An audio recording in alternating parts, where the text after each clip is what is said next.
Doom is one of the most legendary franchises in the gaming industry. A franchise which was originally released in 1993, it revolutionized gaming, setting new standards for fast-paced action while popularizing the FPS genre, influencing countless titles that followed, and it remains a significant cultural icon decades later. Doom 2016 was id Software's attempt to bring back the legendary Doom franchise for a new generation, and bring it back they did. Now, I was not gaming when the original Doom released back in 1993, and I did not get to experience it firsthand. Outside of playing it for small sessions at a time here or there, on classic collections much later in life. I have, however, always been aware of its importance and status in the industry. With Doom the Dark Ages around the corner, I decided it's a good time to dive into Doom and see what I've been missing. So these are my thoughts after completing Doom 2016 in 2025. Before I dive in, if you want to hear more gaming news, reviews and my thoughts on Eternal, hit that subscribe button as it helps me out a lot. Doom 2016 primarily takes place on Mars or in Hell. The world of Doom is so aesthetically pleasing and holds up well to date. Mars is mainly made up of these destroyed UAC facilities, run down and torn apart, with unique rooms being used as battle arenas and vents and winding corridors used for exploration, tucking away little secrets here and there. It'd have designed this to fit the game perfectly. Where the world shines in terms of level design though is Hell. The amount of attention to detail and creative freedom that is shown with the design of the Hell levels provides a refreshing palette cleanser from all the UAC levels. This is where I spent most of my time pausing and taking in the scenery around me. Doom's level design skillfully blends linear objectives with expansive exploration areas, each map feeling unique. The design philosophy seems carefully balanced, ensuring players experience both focused and linear set pieces, and broader exploration opportunities. This creates a rewarding loop, pushing players to scour every corner for hidden bonuses and upgrades, reinforcing a strong sense of accomplishment and progression. This is further reinforced by giving you a way to track this for each mission, showing you what you have missed, and giving you the option to go back should you want to find it. Visually, Doom 2016 impressively holds up nearly a decade after its release.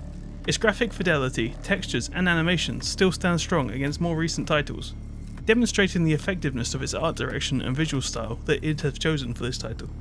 The enemy models look great, providing a stylized but still realistically grounded approach. Each model, when viewed on its own, still looks incredibly good. They've managed to do this while keeping each demon recognizable to its original design. The game emphasizes clarity amongst chaos, using distinct colors to highlight enemy weak spots, whether they're executable, collectibles, and environmental elements, ensuring players can quickly digest information even during these frantic battles. The game's gore is detailed and impactful, matching the intense animations. Weapon design continues to feel relevant and aesthetically pleasing, showcasing the meticulous care they put into their creation. While minor graphical issues such as occasional visible walls or ragdoll glitches exist, there are also a few rough textures here or there. These rarely detract from the overall immersion and enjoyment of the game. Now onto what I think most people want to hear about, which is the gameplay. Gameplay feels like the beating heart and soul of Doom, and the reason people love this franchise. Doom 2016 excels in merging modern feeling gameplay mechanics with classic elements. Combat is fast paced and relentless and intensely satisfying. Right off the bat, the opening introduction captures the raw energy and brutality synonymous with the Doom franchise. When I first saw the Nest to Destroy and the combat arenas, I have to admit, I was a little worried. I've played many games where it's arena based combat that gets very old very fast, making it feel grindy and a bit of a chore later on in the game. Luckily, after the first few combat encounters, all my fears had gone away. The combat is flat out fun, and at times adrenaline pumping, giving you that feeling of being the unstoppable Doomslayer with a large arsenal of weapons, dashing around the battlefield rip and tearing as you go. I did not experience any notion of burnout in my 13 plus hours playing this game. It somehow managed to give me a massive power fantasy while also remaining challenging and engaging, promoting a heavy aggression all-in playstyle that keeps you on your toes, becoming almost strategic when fighting all of the enemy types with all the weapons available to you.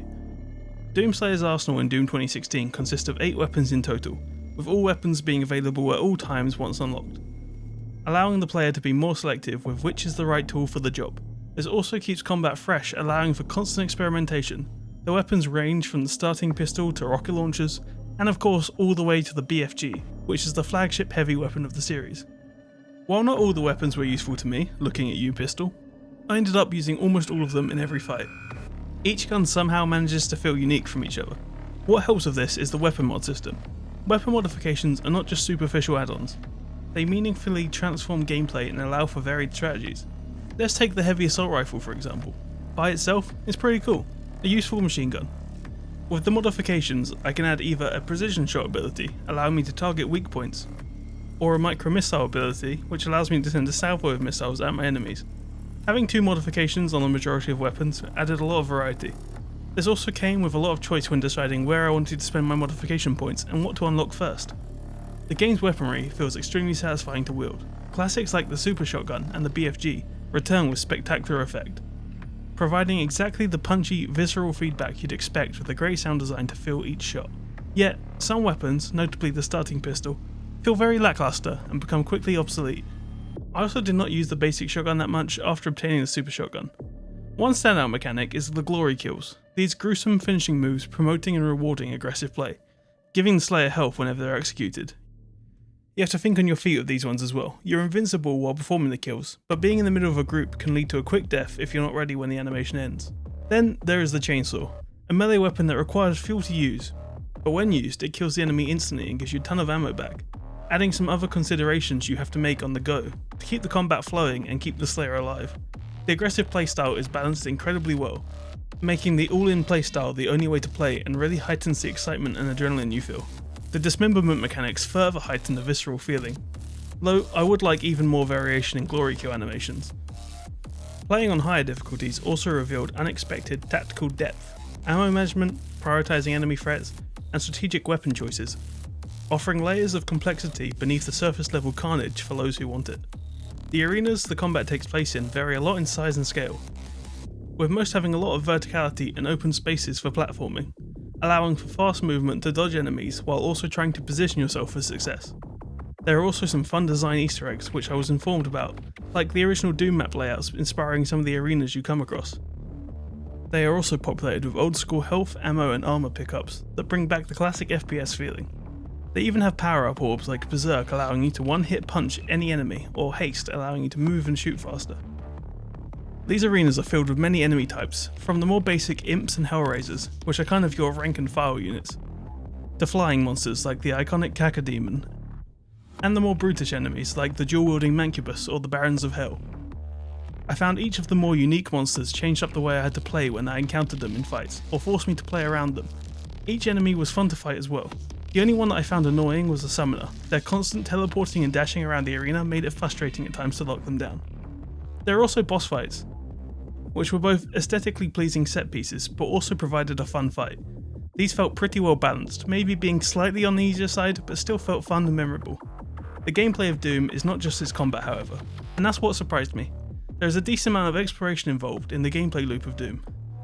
While the maps are pretty linear, they have these tucked away secrets to be found, be that on top of climbable objects or through secret vents hidden behind a box. There are treasures to be found all over the map. These include the Doom Marine models which play the classic Doom theme when you pick them up.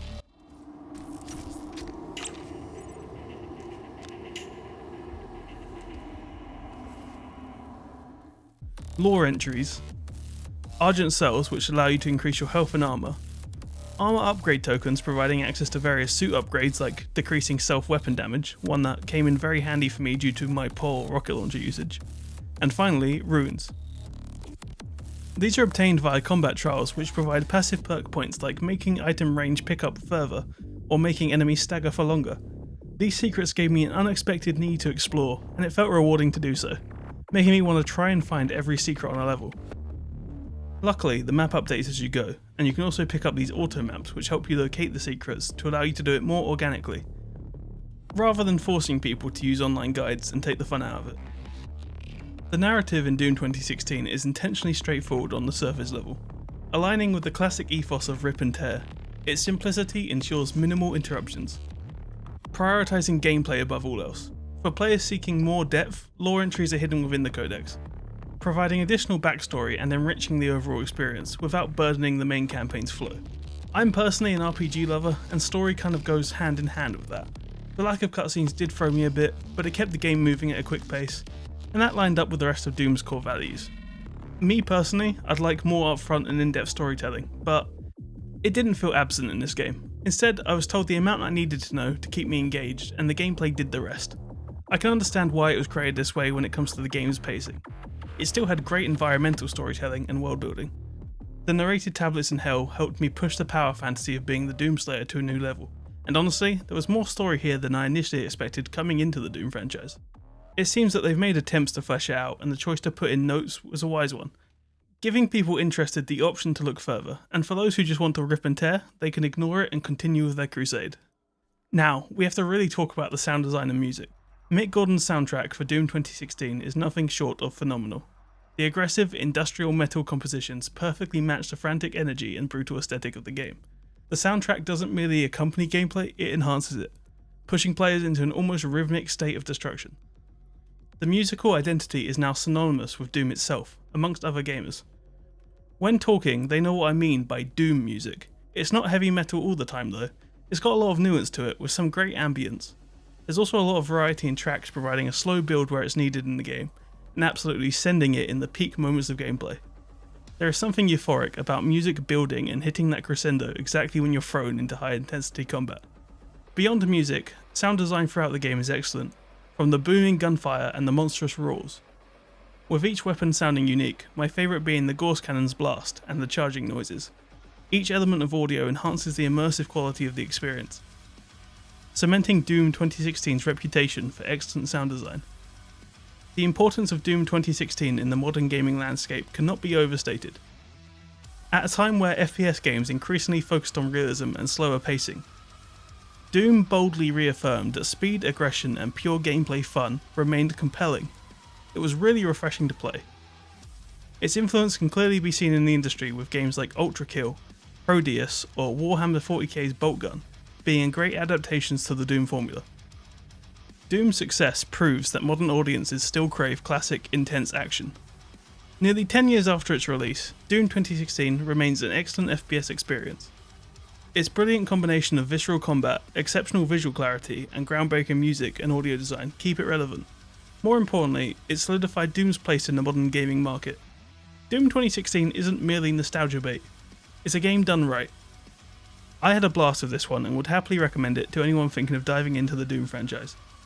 Of course, many of you might be fans of the original and have different viewpoints than me. Let me know your thoughts about Doom 2016 or the franchise as a whole in the comments below, to share with others curious and myself, as I would love to read them. Any feedback is also welcome. Thanks for watching, don't forget to like if you enjoyed the review and subscribe if you want to hear more of my ramblings. I will be covering Doom Eternal and Dark Ages shortly on the channel. As always, I hope you have a great rest of your day.